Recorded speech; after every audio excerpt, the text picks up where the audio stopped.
بسم الله السلام عليكم ورحمة الله وبركاته كبجمتوتا فجالتمتوتا هردفتوتا إفتوتوب أكم جرت نقاكي سنة الجباتو أنا الحمد لله نقاكوتي بكجراتم بكربيونا نسينجا هيجتا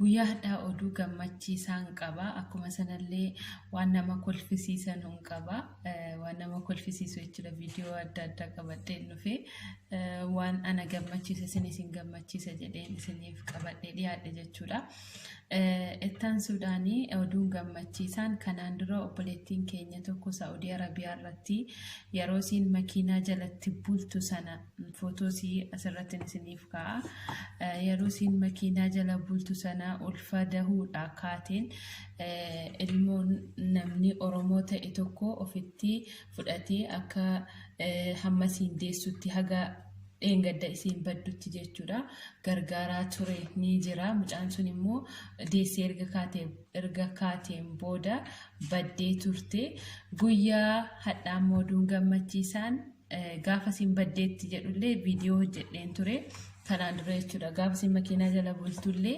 akkuma dhagaheen oduu kana dabarseen ture gara keessanitti warroonni na waliin turtan ni beektu jechuudha warroonni addisii dhuftan yaa viidiyoo gadi buutanii argachuu ni dandeessu kanarratti wanta baay'ee na ajaa'ibee fi walaaboo tuubii irratti yoo deemtanii walaaboo tuubii irraa argachuu ni dandeessan jechuudha isiidhaa fi mucaa dhiiraa tokko waan baay'ee na ajaa'ibe tokko maal akka ta'e beektanii nama akkamitti gargaarama hamma fakkeenyaaf namni dhugaadhaan rakkate tokko jira baay'inaan jechuudha garuu akkamitti gargaarama namni kan jedhu baay'ee na antini jedhe sagalee isiitiif isaa isin dhageessisuudhaan duratti garuu inshallah viidiyoo gabaabduu tokko jechuudha viidiyoo baay'ee na kolfisiisedha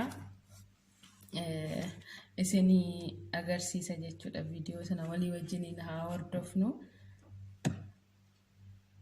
viidiyoo baay'ee nama kolfisiisudha dhugaa rabbii by the way an kanaan dura funyaan koo radheen ture akkana gaggabuun koo garuu madrii hin yaadadhu mee viidiyoo sana walii wajjiniin haa ilaallu inshallah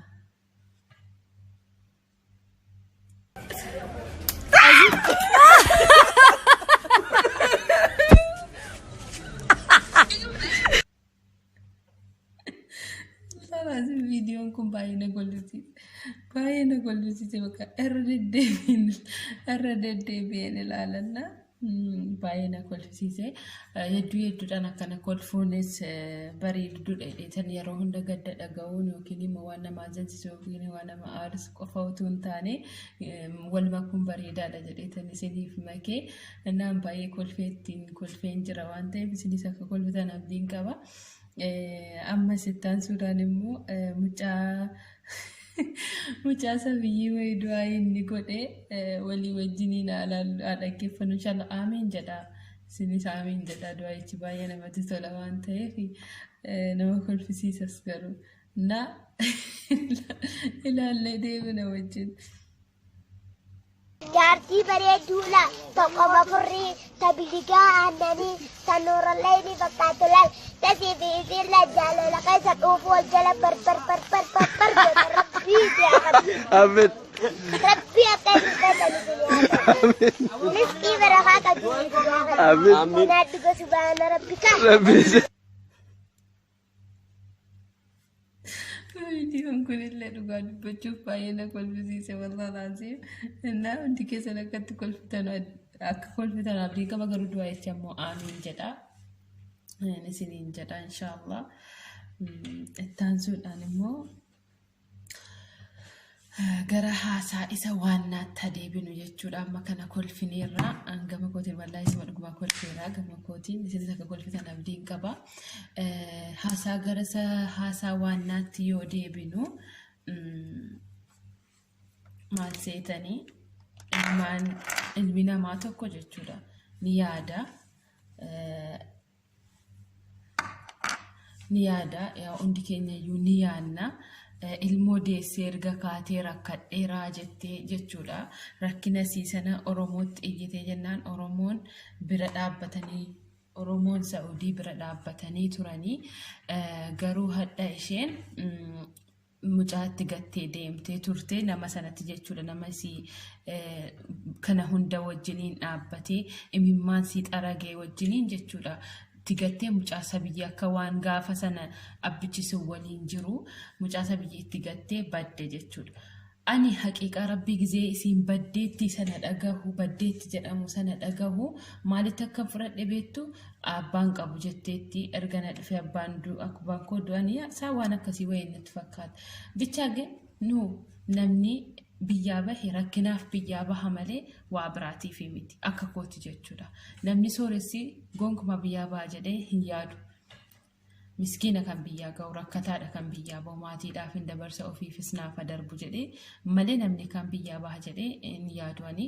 Anyway baatee rakkattee karaa irratti dhiirri itti taphatee erga kaheen booda makiinaa jala erga bulteen booda Oromoon birmatee fi Saudi Arabiyaatti jechuudha.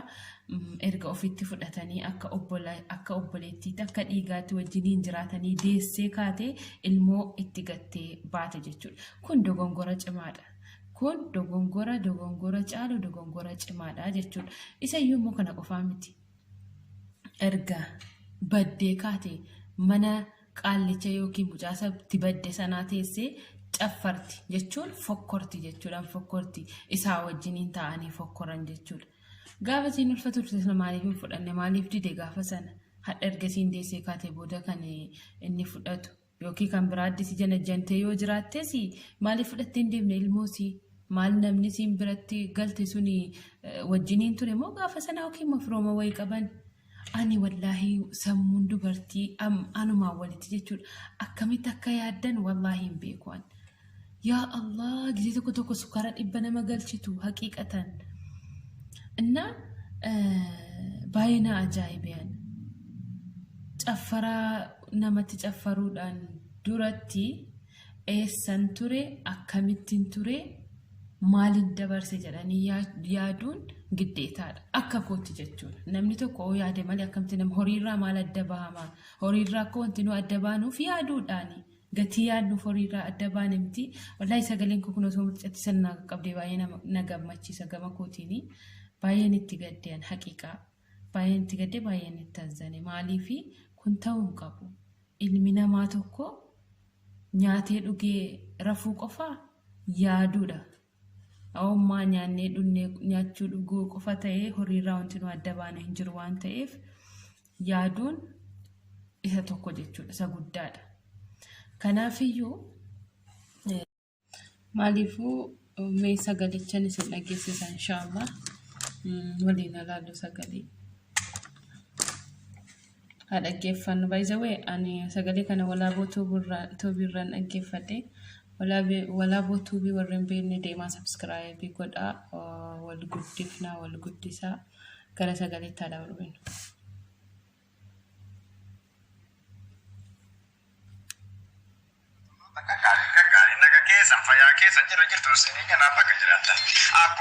sorry. السلام عليكم ورحمة الله وبركاته. كبجمتو تاسي جالتونو تكاكاري كاكاري نغا كيسا فيا كيسا جرى جرتو سينيكا نابا كجراتا أكما كاليسا كالكالا BBC الجزيرة كباسي تيكو بخاني محمد عبد الله كالدنيا بيسي تواتيس أكي سينيكا مجايو تنما كيباتو كوفيانتا مان جاناني ريكاردي كبسن كوفي فوقجو نمبكاتن دكبات إرى والقول nama 150 janajjananii ambikaatii qabaachuudhaaf an fudhee jedhaa jira. Hadha akkasiin jedhe malee waqtii borduu keessatti si xallazee si ari'ata kun shakkiin qabu. Ani garuu kan na ajaa'ibe akkamitti amanuu dandeesse dhiirri sun hundi jechuudha karaa irratti akkasitti taphatee gaafa dhuftee immoo kana amantee mana nagaadhaan taa'attu sana baddee bira dhattu kiif yaane akkamitti amante. Nama ajaa'ibu wallaahi billaahi hawwanti kun baay'ee na ajaa'ibe. Mimi hiriyoota kosin maal jettan beekana. Oh my god baay'ee nama ajaa'iba. Itullee waggaa 2-3 taate yoo irraanfattu. Eengadda dhiyeenya kun. Mi'a xumur. Of dhaaduutuun ta'in gochaan agarsiisuudhaan.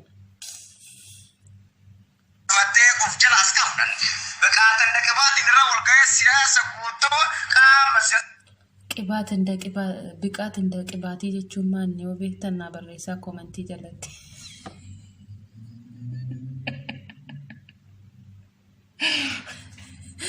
Argamuun mucatti baay'ee gaariidha na gammachiiseera garuu haasaansaa wallaahi billaahi baay'ee na kolfisiise.